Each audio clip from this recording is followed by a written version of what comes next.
The Calvo administration released a report from the Department of Revenue and Taxation which shows that by April of next year, the government of Guam will owe both corporate and individual taxpayers more than $358 million in tax refunds. In response to Senator Ben Pangalinan's $180 million bond proposal, the governor is quoted in the release as saying, "The government has been using the people's money to float our government for long enough.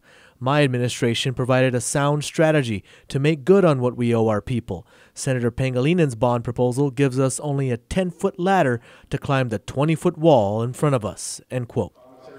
The bond section of the budget was temporarily set aside to allow senators to conduct additional research on the total amount of tax owed to taxpayers, with the idea that they would return to that section and discuss it further.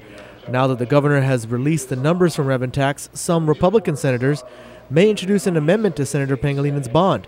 Republicans might try to increase the amount of the bond based on this new information. As I always said, the number in the bond proposal is more a function of what we can afford to borrow versus what we owe.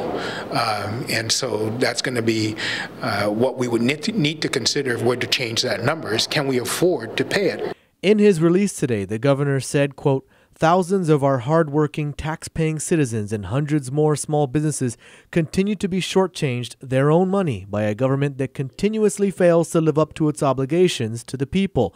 Adding, quote, "I find it disturbing that opponents of my bond borrowing plan already have forgotten the devastating financial effects of a government forced to own up to its responsibilities by federal court mandates." End quote.